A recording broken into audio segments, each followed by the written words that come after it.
For the most part, Crossroads is pretty, I don't know.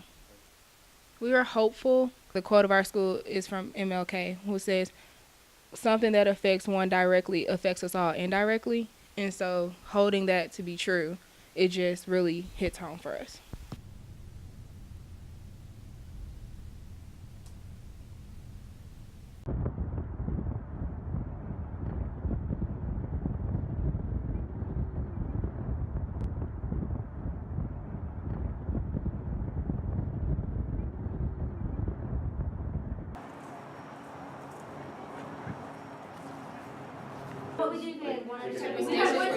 You guys don't mind, you're all interested in doing the interview, right? Okay. It would be like if we have like experts or people that are like really understand topics that have to do with like acceptance.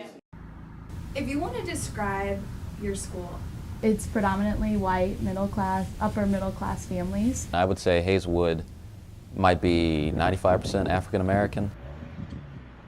If you walked into the school, you would walk into classrooms that are all white. would you describe it as diverse?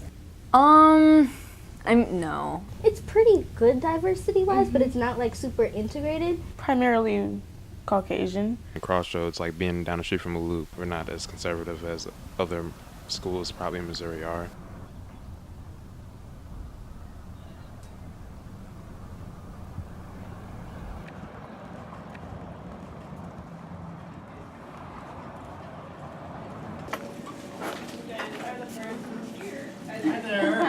No. By and large, there's a big gap there. People don't know what happens at their local city council meeting. And that was one of the big challenges here, was getting people to care not just about the controversies that they'd read about in the Post-Dispatch, but getting them to care about the things that weren't happening. Most people really either don't have an affiliation or just don't care. You're either really Republican or really Democrat, or you really don't care. And it was always brought up in the classroom. If that happened, you probably wouldn't learn much that day. On the surface level, it's pretty conservative because of the Catholicism. The things that are more leaning towards the Catholic Church, then yes, they will cover those things, but if not, not really. It was just like, oh, Trump's gonna build the wall. Nice joke, dude. High five. And then we talked about football or something. And At the time I was in a government class, and you'd expect we'd be able to talk about it, but even there, it just was a don't touch it kind of zone. Just the name Donald Trump became this kind of scary buzzword. People always wanted to talk about him, but at the same time we were disgusted by him. What were you guys using to stay up to date? I use NBC and CNN. CNN, yeah. Same, both of those. Mostly Rachel Maddow show every single night. I tried to get a balance of all news sources, but in all honesty, I was only getting a liberal side, which was showing the election from a more positive side for Hillary's campaign. I get my information from a couple sources because I like to see what the facts are and then what each side thinks about them. So I read the Washington Post and Politico. And then to get like the liberal perspective, I'll read Daily Kos, and then like to see what's going on in right-wing America, I'll listen to Alex Jones as long as I can. I go on Tumblr a lot. I was on Tumblr and I saw a post that said Sanders announces plan for making college tuition free. Pretty much a meme was the first experience with this election cycle that I had. I'm kind of happy that social media is being used like this, because beforehand we only used it for memes about how sad the election was. His presence on Twitter was really interesting because he had no filter. This was this was just Donald Trump saying what Donald Trump. It wasn't these carefully crafted speeches or press conferences. It was exactly what Donald Trump wanted to say. The day after was kind of like a day of mourning for our school, and I'm glad because I was supposed to have like quizzes and seminars, and people like brought in donuts, and we didn't really do much that day. There were teachers crying, of course, because they were involved, and then students, they just didn't talk about it. We were both going through this like stages of grief. Differently though. I came to school just distraught, like She crying. was sobbing.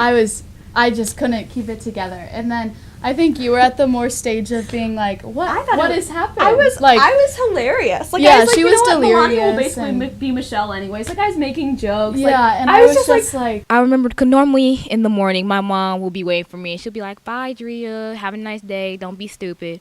And she sends me on my way. But this time, she didn't even like get out of bed. It wasn't necessarily that people were kind of angry or upset. It was just that they were in like honest disbelief that had happened.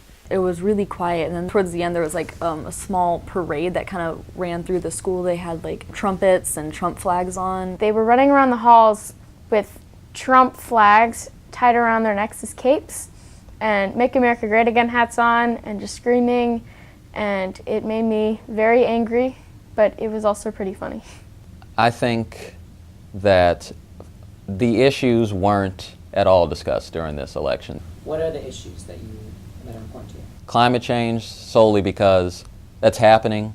If we don't do anything about it, it's not going to stop happening. Healthcare as well, because I'm a liberal, but the Affordable Care Act has some obvious problems because it's more of insurance for all, but not necessarily healthcare for all, and that's two very distinct things. And then race relations, simply because the racial divide. I mean, I grew up in this town, and it's so hard to hear that people won't even have a conversation about Ferguson. We are so divided, and not just politically, like racially, just the whole racial tensions that have arose since Michael Brown and Ferguson.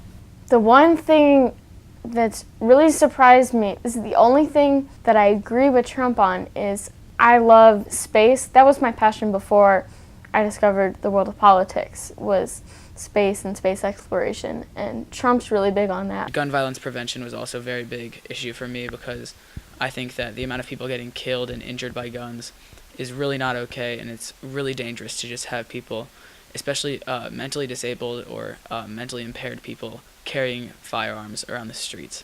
This upcoming administration is not putting enough attention onto secondary education. I do not want to go into college being worried about what grades I have to get at minimum to keep my scholarship and to make sure that my parents don't go into crushing debt.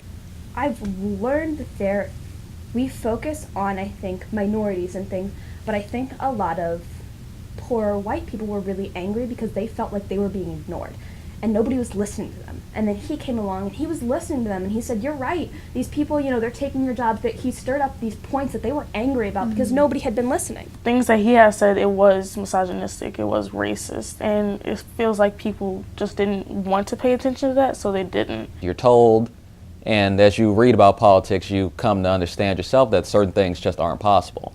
And then that's what you build your political reality on, because there are facts and there are figures, and those just always work out a certain way.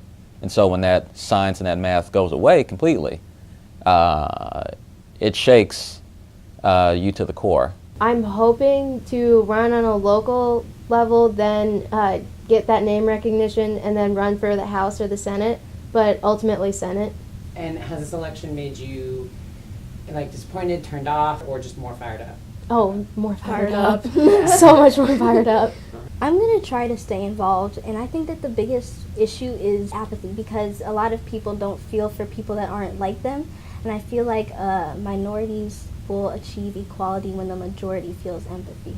Even if I'm not going to be going into politics, I still want to, be an agent for change, make sure that people understand the voting process, what they're actually voting on. He can do things, he can suggest laws that might not be okay, but he can't make sure that they're going to be a law, because there's always someone who's going to be against it. We've had bad presidents many times during our country, and we just have to work towards it and keep this country what we want the country to be, and that's why we have a democracy. My reaction goes from, okay, well, we got to treat him like we would want Barack Obama if he was coming in, to, look how they treated Barack Obama for 8 years, I'm not being nice. This election is a call for many people like my age and the millennials.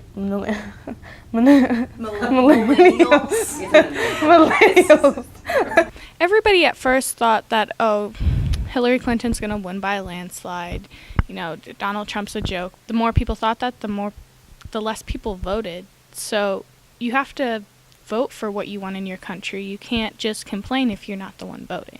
We keep having people in politics who are older, and everybody's complaining they're out of touch. Well, youth, you can't complain about that and not vote. You can't. If you don't vote, you lose your right to complain about things because you gave up your voice. The next 4 years, whether they're going to be smooth or rocky, is all real. and I don't cry. I make jokes, but it's ridiculous. We have 1 minute left on our tape. Do you want to say anything?